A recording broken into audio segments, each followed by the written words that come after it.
তোমরা এগুলোর basic concept জেনে রাখো, আর ছোট ছোট অঙ্কই আসবে, বেশি বড় বচনাকার দেবে না। খুব ইম্পর্টেন্ট কোশ্চেন। একটি দ্বিপ্রাকল্পিক বচন মানে ট্রিপল বার, যেটা ট্রিপল বার, তোমাদের যে সত্য সারণী সেটা তোমাদের যদি মাথায় থাকে তাহলে তোমরা এই কোশ্চেনটাকে মনে মনে সলভ করে দেবে, মনে মনে, ঠিক আছে তো? তখন কিন্তু সেগুলোর প্র্যাকটিস আমি করিয়ে দেবো তোমাদেরকে, ঠিক আছে? তোমরা যারা ম্যারাথন দেখে এখন এটা দেখছো তারা তোমরা সবাই এটা জানো, এটা সলিউশন প্লাস প্রত্যেকটা টপিক থেকে কোশ্চেন রয়েছে, যাতে তোমাদের কোনো টপিক মিস না যায়। আমি জানি তোমাদের সবার টেনশন হচ্ছে, তার জন্য অনেকগুলো সাজেশন তোমাদেরকে দিয়েছি। প্রথমত বলে নিচ্ছি, তোমাদের 6 মার্কসের যে সাজেশনটা আপলোড হয়েছিল সেখানে আমি কিছু 3-এর কোশ্চেন ঢুকিয়ে দিয়েছিলাম 3 মার্কসের। কারণটা কি, যখন আমি 3 মার্কসের কোশ্চেন আপলোড করেছিলাম সেখানে সেই ইম্পর্টেন্ট কোশ্চেনগুলো দেওয়া হয়নি, সেগুলো তোমরা একটু রেকটিফাই করে নিও। আর আজকে আমি তোমাদের সামনে নিয়ে চলে এসেছি লাস্ট মিনিট সাজেশন। এতগুলো সাজেশন পড়েছো, এবার লাস্ট মিনিটে তোমরা কোনটা কোনটা ভালো মতো দেখে পরীক্ষার হলে যাবে, যাতে তোমরা সেগুলো কোশ্চেন যদি হুবহু পেয়ে যাও তোমাদের নাম্বার স্কোর করতে সুবিধে হবে, ঠিক আছে? তো আমি শিশির স্যার তোমাদের সামনে চলে এসেছি কি লাস্ট মিনিট সাজেশন। আমি আশা করব, প্রে করব ভগবানের কাছে যে যাতে আজকে যেগুলো দেখাচ্ছি 100% তোমাদের কাছে চলে আসে, অ্যান্ড তোমরা একটা ভালো স্কোর করে আমার ভাই বোনগুলো বেরিয়ে যাও, যাতে একটা ভালো কলেজে তোমরা পড়তে পারো, ঠিক আছে? তো আরেকটা কথা তোমাদেরকে বলে রাখি, যেহেতু তোমরা এবার প্রথম পরীক্ষা দিচ্ছ, তোমাদের প্রত্যেকটা টপিককে অল্প অল্প করে রিডিং করে যেতে হবে, যাতে তোমরা ট্যাকেল করতে পারো। কথাটা বুঝছো? ট্যাকেল করতে হবে কোশ্চেনগুলোকে, ঠিক আছে? ছেড়ে বেরিয়ে এলাম সেটা হবে না। ফার্স্ট অফ অল একটা কথা বলি, তোমাদের প্রথম চ্যাপ্টারটা হচ্ছে কি সত্য সারণী যে চ্যাপ্টারটা, সেই সত্য সারণী চ্যাপ্টার থেকে যখন তোমরা পড়বে তখন একটা জিনিস মাথায় রাখো, কনসেপ্টটাকে ভালো মতো বোঝো। আমি ম্যারাথন করাচ্ছি, ম্যারাথনে কনসেপ্টগুলোকে একটু আলোচনা করব, প্লাস ওয়ান শটে আমি কনসেপ্ট নিয়ে আলোচনা করেছি। বেসিক কনসেপ্টগুলো মাথায় রেখে যাও, কারণ ম্যাথমেটিক্স বা পি কিউ এসব বচনাকার দিয়ে যখন কোনো কোশ্চেন আসবে, ভেল দিয়ে আসতে পারে, ট্রিপল বার দিয়ে আসতে পারে, নাল দিয়ে আসতে পারে, ডট দিয়ে আসতে পারে, ঠিক আছে তো? নিষেধক দিয়ে আসতে পারে, নিষেধক থাকেই, দিয়েই দেয় যাতে একটু কমপ্লেক্স করা যায় ব্যাপারটাকে। তোমরা এগুলোর বেসিক কনসেপ্ট জেনে রাখো, আর ছোট ছোট অঙ্কই আসবে, বেশি বড় বচনাকার দেবে না।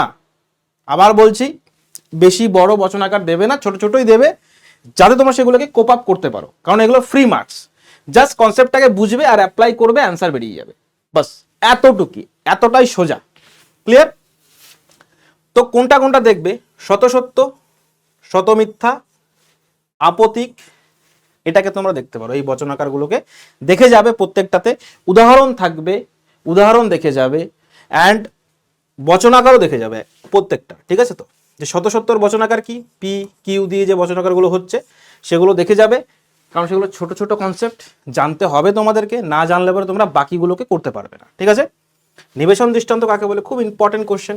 একটি দ্বিপ্রাকল্পিক বচন মানে ট্রিপল বার, যেটা ট্রিপল বার বচন কখন কখন সত্য ও কখন মিথ্যে হয়, ঠিক আছে? ফলস্তম্ভ কি সেটা তোমাকে দেখতে হবে।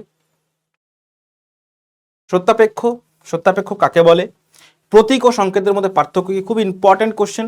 এগুলো তোমাদেরকে আগেও দিয়েছি, দেখো যেগুলো বলে দিতে হবে সেগুলো আমি বলে দিচ্ছি, ঠিক আছে?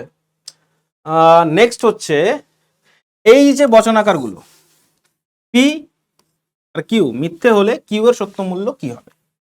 মানে এটা প্রাকল্পিকের যে তোমাদের যে সত্য সারণী সেটা তোমাদের যদি মাথায় থাকে তাহলে তোমরা এই কোশ্চেনটাকে মনে মনে সলভ করে দেবে, মনে মনে, ঠিক আছে তো? বেশিক্ষণ টাইম লাগবে না, জাস্ট দেখবে কোশ্চেন সলভ। ক্লিয়ার? তারপরে দেখো সংযোগিক, নিষেধক, প্রাকল্পিক, বৈকল্পিক, দ্বিপ্রাকল্পিক, এগুলো প্রত্যেকটা সত্য সারণী যাতে তোমাদের মনে থাকে, মাথায় থাকে, আর যাতে প্র্যাকটিসে থাকে। খুব কিন্তু বেসিক কিন্তু এগুলো, ঠিক আছে? একটি বৈকল্পিক বচনে সর্বনিম্ন সর্বাধিক কয়টি বিকল্প থাকতে পারে, গ্রাহক আর ধ্রুবক খুব ইম্পর্টেন্ট, কাকে বলে, উদাহরণ সহকারে লেখো। বিকল্প কি, বৈকল্পিক বচনে যে অঙ্গ বাক্যগুলো থাকে সেগুলো কি বিকল্প বলে। ক্লিয়ার? তো এগুলো দেখবে, ঠিক আছে? এগুলো প্র্যাকটিস করে যাবে, প্রত্যেকটাই সোজা। বচনটি সত্যমূল্য কি, আমি কিন্তু ম্যারাথনে যখন আমি করিয়েছি তখন কিন্তু সেগুলোর প্র্যাকটিস আমি করিয়ে দেবো তোমাদেরকে, ঠিক আছে?